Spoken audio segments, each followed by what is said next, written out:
এর আগের ভিডিওতে হোয়াট ইজ ক্লজ, ক্লজের classification, what is independent clause, what is subordinate clause এবং সাবঅর্ডিনেট ক্লজের classification, noun clause, adjective clause এবং অ্যাডভার্বিয়াল ক্লজ সম্বন্ধে তোমরা জেনেছো। আজকের ভিডিওতে আমি নাউন ক্লজ বা নমিনাল ক্লজ নিয়ে বিস্তারিতভাবে আলোচনা করব। So hi, I am Jinat Afrose and today's topic is noun clause or nominal clause. तो चलो देखे नी what is noun clause or nominal clause. A noun clause is a dependent clause that works like a noun in a sentence. অর্থাৎ noun clause হলো dependent clause এর একটি অংশ যেটি সেন্টেন্সের নাউনের মতো কাজ করে। অর্থাৎ একটি সেন্টেন্সের নাউনের যা কাজ নাউন ক্লজ সেই কাজটি করে থাকে। ফর এক্সাম্পল আমি তোমাদের বোঝানোর উদ্দেশ্যে এখানে what is noun and what is noun phrase এবং হোয়াট ইজ নাউন ক্লজ সেটার মধ্যে ডিফারেন্স দেখানোর জন্য তিনটি এক্সাম্পল দিয়েছি। প্রথমে দেখো, আই নো সুমন। তো এখানে সুমন হচ্ছে নাউন। আমরা যদি সাবজেক্টকে প্রশ্ন করি কি বা কাকে দিয়ে, তাহলে যে উত্তরটা বেরোবে সেটা নাউন হবে। তো আমরা যদি বলি আমি চিনি, আমি কাকে চিনি, তাহলে উত্তর আসবে সুমনকে। এরপরে দেখো, আই নো হিজ নেম, আমি তার নাম জানি। তো হিজ নেম এখানে হচ্ছে নাউন ফ্রেজ। কেন? এখানে একের বেশি ওয়ার্ড রয়েছে। হ্যাঁ, তো আমরা আবার যদি কোয়েশ্চেন করি আমি জানি কি, আমি কি জানি, তাহলে উত্তর বেরোবে হিজ নেম মানে তার নাম। পরেরটা দেখো, I know what his name is, আমি জানি তার নাম কি। হ্যাঁ, তো এখানে যদি কোয়েশ্চেন করা হয় আমি জানি, আমি কি জানি, তাহলে অ্যান্সারটা আসবে হোয়াট হিজ নেম ইজ। এখানে হোয়াট হিজ নেম ইজ একটি ডিপেন্ডেন্ট ক্লজ এবং এটি নাউনের মতো কাজ করছে, তাহলে আমরা এই ক্লজটিকে নাউন ক্লজ বলবো। আশা করি এখন ভালো করে বুঝতে পেরেছো। এক কথায় বলতে গেলে বলা যায় যে যে সকল স্থানে আমরা নাউনের ব্যবহার করি সেই সকল স্থানে যদি কোনো ডিপেন্ডেন্ট ক্লজ থাকে তাহলে আমরা বুঝবো সেই ডিপেন্ডেন্ট ক্লজটি হলো নাউন ক্লজ। তো চলো এখন কয়েকটি এক্সাম্পলসের মাধ্যমে জেনে নিই হোয়াট ইজ নাউন ক্লজ। তো প্রথমে ফার্স্ট এক্সাম্পল রয়েছে what he did is known to all এবং সেকেন্ড এক্সাম্পল রয়েছে I know who he was. তো প্রথমে দেখো, what he did is known to all মানে সে কি করেছে সকলের জানা। তো এখানে প্রথমে তোমাকে খুঁজে বের করতে হবে কোনটা ডিপেন্ডেন্ট ক্লজ। তাহলে ডিপেন্ডেন্ট ক্লজ যদি আমরা খুঁজি তাহলে আমরা প্রথমে সাবঅর্ডিনেট কনজাংশন দিয়ে যে অংশটা আছে সেই অংশটার সাথে যে ক্লজটা যুক্ত আছে সেটাকে আমরা ডিপেন্ডেন্ট ক্লজ হিসাবে ধরবো। তাহলে দেখো এখানে আছে হোয়াট হি ডিড, এটা হচ্ছে সাবঅর্ডিনেট ক্লজ। আর এখানে আছে ইজ নোন টু অল, সকলের জানা। তাহলে কি সকলের জানা, যদি কোয়েশ্চেন করা হয় কি জানা, তাহলে অ্যান্সারটা আসবে হোয়াট হি ডিড। তার মানে এখানে যে ডিপেন্ডেন্ট ক্লজটা রয়েছে সেটা নাউনের মতো কাজ করেছে। নাউন অর্থাৎ এখানে সাবজেক্ট হিসাবে পুরো একটা ক্লজকে বসানো হয়েছে। তো সাবজেক্ট কি? সাবজেক্ট অ্যাকচুয়ালি তো নাউন। তাহলে যেহেতু এই ক্লজটা নাউনের মতো কাজ করছে তাই জন্য এই ক্লজটি হবে নাউন ক্লজ। পরেরটা দেখো, আই নো হু হি ওয়াজ, আমি জানি সে কে। এখানে যদি কোয়েশ্চেন করা হয় আমি জানি, আমি কি জানি, তাহলে অ্যান্সারটা চলে আসবে হু হি ওয়াজ। এখানেও ডিপেন্ডেন্ট ক্লজ কতটুকু অংশ? হু হি ওয়াজ। সাবঅর্ডিনেট কনজাংশন নিয়ে আমরা বাকি অংশটাকে ক্লজ হিসাবে ধরবো। তো এখানে হু হি ওয়াজ এটা হচ্ছে ডিপেন্ডেন্ট ক্লজ এবং এখানে এটি অবজেক্ট হিসাবে বসেছে। তো অবজেক্ট ও নাউনেরই রূপ, তাই জন্য আমরা এটাকে নাউন ক্লজ বলবো। তো প্রথম সেন্টেন্সে তোমরা সাবজেক্ট হিসাবে নাউন ক্লজ পেলে আর দ্বিতীয় সেন্টেন্সে তোমরা অবজেক্ট হিসাবে নাউন ক্লজটা পেলে। এখন আমরা দেখে নেব কিভাবে নাউন ক্লজ চেনা যাবে। তো নাউন ক্লজ চেনার জন্য সবচেয়ে প্রথমে সাবঅর্ডিনেট কনজাংশন কোত্থেকে শুরু হয়েছে সেটা দেখতে হবে। তো এখানে কি কি সাবঅর্ডিনেট কনজাংশন ইউজ হতে পারে একটু দেখে নাও। Who, whom, what, where, how, why, which, whoever, whomever, whatever, if, whether, that. ইত্যাদি সাবঅর্ডিনেট কনজাংশন নাউন ক্লজে ইউজ হয়ে থাকে। এখানে অনেকগুলো সাবঅর্ডিনেট কনজাংশন রয়েছে যেগুলো আমরা অ্যাডজেক্টিভ ক্লজ এবং অ্যাডভার্বিয়াল ক্লজেও ব্যবহার করে থাকি। তাই জন্য আমরা এগুলো সাবঅর্ডিনেট কনজাংশন দিয়ে শুরু হলেই ধরে নেব না যে সেটি নাউন ক্লজ। সেই জন্য আমাদেরকে আরও কয়েকটা জিনিস খেয়াল রাখতে হবে। যেমন নাম্বার 2তেই দেওয়া হয়েছে কি বা কাকে দিয়ে প্রশ্ন করলে যা উত্তর পাওয়া যায় সেটি নাউন ক্লজ। হ্যাঁ, তো আমরা এখানে মেইন ক্লজকে কি বা কাকে দিয়ে প্রশ্ন করলে যদি উত্তরটা নাউনের জায়গাতে আসে তাহলে ধরে নেব আমরা সেই ক্লজটাকে নাউন ক্লজ হিসাবে। তো এখানে এক্সাম্পলটা দেখলে তোমরা বুঝে যাবে। যে দেখো প্রথমে যে এক্সাম্পলটা আছে, what he did is known to all. সে কি করেছিল এটা সকলের জানা। যদি আমরা কোয়েশ্চেন করি কি সকলের জানা, তাহলে অ্যান্সারটা নাউনের জায়গাতে আসছে, অর্থাৎ সাবজেক্টের জায়গাতে আসছে। তাহলে সেই পুরো অংশটা, সেই পুরো ক্লজটা হয়ে যাবে নাউন ক্লজ। পরেরটা দেখো, নাউন ক্লজকে একটি pronoun such as he, she, we, they, you, him, her, us, it, this, there, that দিয়ে রিপ্লেস করা গেলে বুঝে নিতে হবে সেটি নাউন ক্লজ। অর্থাৎ নাউন ক্লজের জায়গায় সেই সেন্টেন্সের মিনিং অনুযায়ী এখান থেকে যে কোনো একটি প্রোনাউন দিয়ে যদি সেটাকে রিপ্লেস করা যায় এবং সেই সেন্টেন্সটির মিনিং যদি পুরোপুরিভাবে সম্পূর্ণ হতে পারে তাহলে বুঝে নিতে হবে যে সেটি নাউন ক্লজ। ফর এক্সাম্পল দেখো এখানে what he did is known to all. তো এখানে যদি আমরা হোয়াট হি ডিডের জায়গায় একটি প্রোনাউন লাগাতে পারি, যেমন আমি যদি বলি this is known to all, তাহলে আমাদের মিনিংটা ফুলফিল হচ্ছে। তাহলে আমরা বলতেই পারি যে এটি নাউন ক্লজ। পরের এক্সাম্পলটাতেও আমরা দেখব। পরের এক্সাম্পল রয়েছে I know who he was. তো এখানে হু হি ওয়াজ হচ্ছে ডিপেন্ডেন্ট ক্লজ। তাহলে আমরা যদি আই নো আমি জানি, আমি কি জানি, তো আমি যদি এখানে হু হি ওয়াজের জায়গায় আমরা যদি বলি হিম, তাহলে আমাদের মিনিংটা কমপ্লিট হচ্ছে।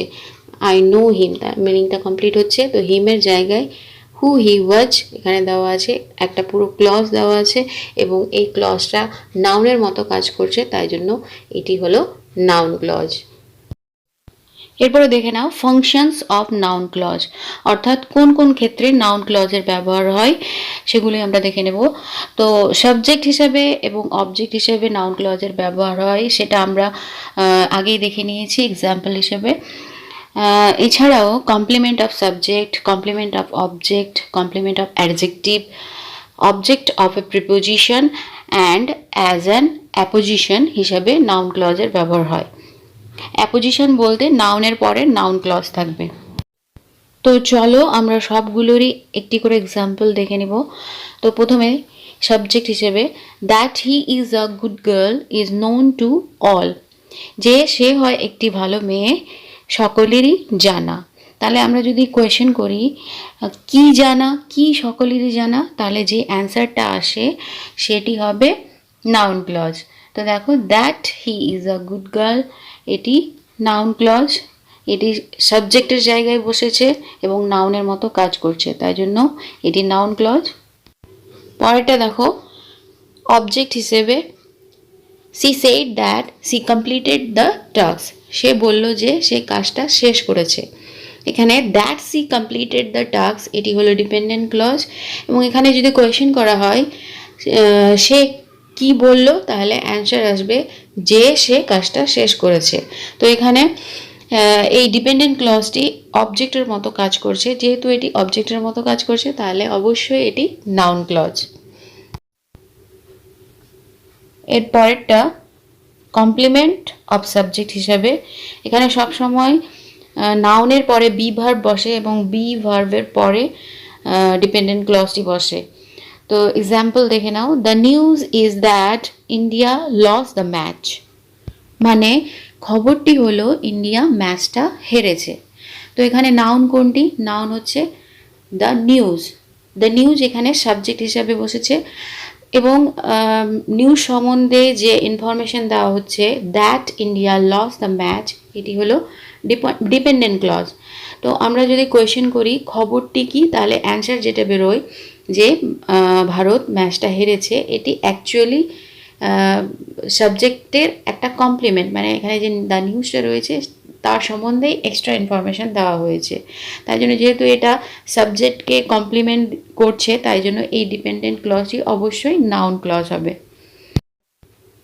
পরেরটা দেখো, কমপ্লিমেন্ট অফ অবজেক্ট হিসেবে অবজেক্টের ঠিক পরেই বসে। For example, you may call her name whatever you wish, মানে তুমি তার নাম ডাকতে পারো যেটা তোমার ইচ্ছা। তো এখানে ডিপেন্ডেন্ট ক্লজ কোনটা? এখানে ডিপেন্ডেন্ট ক্লজ হচ্ছে হোয়াট এভার ইউ উইশ। এবার আমরা দেখে নেব এখানে সাবজেক্ট কোনটি। সাবজেক্ট হচ্ছে ইউ, এবং আমরা যদি সাবজেক্টকে জিজ্ঞেস করি কোয়েশ্চেন যে তুমি কি ডাকতে পারো, তাহলে অ্যান্সার আসবে তার নাম, হার নেম। তাহলে অবজেক্ট হচ্ছে হার নেম, এবং হার নেমের পাশেই যে ডিপেন্ডেন্ট ক্লজটি রয়েছে হোয়াট এভার ইউ উইশ, যেটা তোমার ইচ্ছা, এটা অবজেক্টকেই কমপ্লিমেন্ট দিচ্ছে। অবজেক্ট সম্বন্ধেই এক্সট্রা ইনফরমেশন দিচ্ছে। তাহলে এক্ষেত্রে যেহেতু এটা অবজেক্টকে কমপ্লিমেন্ট দিচ্ছে, তাহলে আমরা অবশ্যই বলবো যে এই ডিপেন্ডেন্ট ক্লজটি হলো নাউন ক্লজ। চলো এবার পরেরটা দেখি, কমপ্লিমেন্ট অফ অ্যাডজেক্টিভ হিসেবে অ্যাডজেক্টিভের পরে বসে। তো এখানে এক্সাম্পল দেখে নাও, I am glad that you have won the game. তো এখানে দেখো কোনটি ডিপেন্ডেন্ট ক্লজ। তো এই সেন্টেন্সে that you have won the game, এটি হচ্ছে ডিপেন্ডেন্ট ক্লজ, এবং মেইন ক্লজ রয়েছে আই এম গ্ল্যাড, আমি খুশি। তাহলে গ্ল্যাডটা হচ্ছে এখানে অ্যাডজেক্টিভ, এবং অ্যাডজেক্টিভের ঠিক পাশেই ডিপেন্ডেন্ট ক্লজটি রয়েছে, এবং সেই ডিপেন্ডেন্ট ক্লজটা গ্ল্যাডকে মডিফাই করছে, অর্থাৎ অ্যাডজেক্টিভকে মডিফাই করছে। তাহলে অ্যাডজেক্টিভ সম্বন্ধে ডেসক্রিপশান দিচ্ছে পুরো একটা ক্লজ, যেটি হচ্ছে ডিপেন্ডেন্ট ক্লজ। তো এরকম যদি কোনো ডিপেন্ডেন্ট ক্লজ অ্যাডজেক্টিভকে মডিফাই করে বা অ্যাডজেক্টিভকে কমপ্লিমেন্ট দেয়, তাহলে সেই ক্লজটি অবশ্যই হবে নাউন ক্লজ। তাহলে এটি হলো নাউন ক্লজ। চলো পরেরটা দেখি। পরেরটা রয়েছে অবজেক্ট টু অ প্রিপোজিশন হিসেবে। প্রিপোজিশনের ঠিক পরে নাউন ক্লজটা বসবে। তো এখানে এক্সাম্পল দেখে নাও, she has confidence in what she does. এর মানে হলো তার বিশ্বাস আছে যেটা সে করে। তাহলে এখানে ডিপেন্ডেন্ট ক্লজ কোনটা? ডিপেন্ডেন্ট ক্লজ হচ্ছে হোয়াট সি ডাজ। এবার যদি আমরা মেইন ক্লজ খুঁজি, তাহলে মেইন ক্লজ আমরা পেয়ে যাব শি হ্যাজ কনফিডেন্স, তার বিশ্বাস আছে। এবার যদি আমরা কোয়েশ্চেন করি মেইন ক্লজকে যে তার কি বিশ্বাস আছে, তাহলে অ্যান্সার যেটা আসবে সেটা হচ্ছে হোয়াট সি ডাজ, যেটা সে করে। তো এখানে হোয়াট সি ডাজ অবজেক্ট হিসেবে ব্যবহৃত হয়েছে, এবং অবজেক্টের ঠিক পূর্বেই রয়েছে প্রিপোজিশন, তাই জন্য আমরা বলবো প্রিপোজিশনের অবজেক্ট হিসেবে ব্যবহৃত হয়েছে। এবং সেন্টেন্সে যদি ডিপেন্ডেন্ট ক্লজটা অবজেক্ট হিসেবে ব্যবহৃত হয়, তাহলে আমরা বুঝে নেব সেটা হচ্ছে নাউন ক্লজ। চলো আরেকটা এক্সাম্পল দেখে নিই, তাহলে তোমাদের ক্লিয়ার হয়ে যাবে। It depends on how he behaves, এটা নির্ভর করে কিভাবে সে আচরণ করে তার উপর। তাহলে এখানে ডিপেন্ডেন্ট ক্লজ কোনটা? ডিপেন্ডেন্ট ক্লজ হচ্ছে হাউ হি বিহেভস, আর মেইন ক্লজটি হচ্ছে ইট ডিপেন্ডস, এটা নির্ভর করে। এখন আমরা যদি মেইন ক্লজকে কোয়েশ্চেন করি যে এটা কিসের ওপর নির্ভর করে, তাহলে অ্যান্সার আসবে হাউ হি বিহেভস। হ্যাঁ, এবং কিসের ওপর, প্রিপোজিশনকে যদি কোয়েশ্চেন করি কিসের ওপর নির্ভর করে, তাহলেও অ্যান্সার আসবে হাউ হি বিহেভস। তাহলে এটা আমরা দেখতে পাচ্ছি যে এটা প্রিপোজিশনের অবজেক্ট হিসেবে এই ডিপেন্ডেন্ট ক্লজটা কাজ করছে। তাহলে যখনই কোনো ডিপেন্ডেন্ট ক্লজ প্রিপোজিশনের অবজেক্ট হিসেবে কাজ করে, তখনই আমরা সেই ডিপেন্ডেন্ট ক্লজকে বলবো নাউন ক্লজ। তাহলে আশা করি তোমরা এবার বুঝতে পেরেছো। পরেরটা দেখে নাও, অ্যাজ অ্যান অ্যাপোজিশন হিসেবে নাউনের পাশাপাশি বসে। তো এক্সাম্পলটা দেখে নাও, এক্সাম্পল দেখলে তোমরা ভালো করে বুঝতে পারবে। The news that she is going is not true, খবরটা যেটা যে সে যাচ্ছে সত্যি নয়। তাহলে এখানে ডিপেন্ডেন্ট ক্লজ কোনটা? ডিপেন্ডেন্ট ক্লজ হচ্ছে দ্যাট সি ইজ গোয়িং, এবং the news is not true এটি হচ্ছে ইন্ডিপেন্ডেন্ট ক্লজ বা মেইন ক্লজ। এখন আমরা দেখে নেব যে যেটি নাউন রয়েছে মেইন ক্লজে, যে নাউনটি রয়েছে দ্য নিউজ, নিউজের ঠিক পরে রয়েছে ডিপেন্ডেন্ট ক্লজ, এবং দ্য নিউজ মানে হচ্ছে খবরটি, আর খবরটি কি? তার পাশেই রয়েছে খবরটি দ্যাট সি ইজ গোয়িং, যে সে যাচ্ছে। তাহলে এখানে যে ডিপেন্ডেন্ট ক্লজটা আছে এটা পুরো নাউনের সম্বন্ধেই বলেছে এবং সেই নাউনটাকেই মডিফাই করছে। নাউন অ্যাকচুয়ালি যদি আমরা মেন ক্লজকে কোয়েশ্চেন যদি করি যে কি সত্যি নয়, তাহলে অ্যান্সার আসবে দ্য নিউজ, খবরটি। এটা বললেও হবে। আবার যদি আমরা বলি যে সে যাচ্ছে, এটা এটা বললেও একই অ্যান্সার। তাহলে আমরা বুঝতে পারছি যে এখানে নাউনের পাশে যে ক্লজটা, ডিপেন্ডেন্ট ক্লজটা রয়েছে, সেটা অ্যাকচুয়ালি নাউনের মতোই কাজ করছে। তাই জন্য এই ডিপেন্ডেন্ট ক্লজটা হবে নাউন ক্লজ। পরের এক্সাম্পলটা দেখলে আরও ভালোভাবে ক্লিয়ার হয়ে যাবে। পরেরটা দেখো, the news that he heard is not true. খবরটা যেটা সে শুনেছিল সত্যি নয়। তো এখানে ডিপেন্ডেন্ট ক্লজ হচ্ছে দ্যাট হি হার্ড, যেটা সে শুনেছিল। তো এখানে দ্য নিউজ এবং দ্যাট হি হার্ড এটা পুরোটাই আলাদা বিষয়ে বলা হয়েছে। খবরটা কি সেই সম্বন্ধে এখানে বলা হয়নি। দ্যাট হি হার্ড, যেটা সে শুনেছিল, এটা আলাদা একটা টপিক। তাই জন্য এটা নাউন হিসেবে কাজ করছে না। এই ডিপেন্ডেন্ট ক্লজটা একদমই নাউন হিসেবে কাজ করছে না।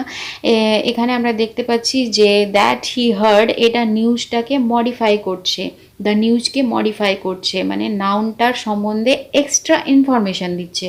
হ্যাঁ, তাহলে এটা নাউন ক্লজ নয়, এটা হচ্ছে অ্যাডজেক্টিভ ক্লজ। অ্যাডজেক্টিভ নিয়ে আমরা পরে আলোচনা করব, সেখানে তোমরা আরও ক্লিয়ার হয়ে যাবে হোয়াট ইজ অ্যাডজেক্টিভ ক্লজ। তাহলে আশা করি এখন কনসেপশনটা ক্লিয়ার হয়েছে। সো আজকের মতো এখানেই, তোমরা প্র্যাকটিস করবে বাড়িতে এবং নেক্সট টপিক হবে অ্যাডজেক্টিভ ক্লজ। আর তোমাদের যদি ভিডিওটা ভালো লাগে তাহলে অবশ্যই লাইক করবে এবং কোনো যদি ডাউট থাকে তাহলে অবশ্যই কমেন্টে জানাবে। আর ভিডিওটা বেশি বেশি করে শেয়ার করবে যাতে তোমাদের ফ্রেন্ডগুলো ক্লজ সম্বন্ধে ভালোভাবে জানতে পারে। আর পরের আপডেট পাওয়ার জন্য অবশ্যই সাবস্ক্রাইব করে রাখবে চ্যানেলটা এবং তার সাথে যে অল অপশান আছে নোটিফিকেশানের সেটাও ক্লিক করে রাখবে। তাহলে আমার কোনো ভিডিওই মিস হবে না, তোমরা সবগুলো ভিডিওর আপডেট ভালোভাবে পেয়ে যাবে। সো আজকের মতো এখানে, have a good day, good bye.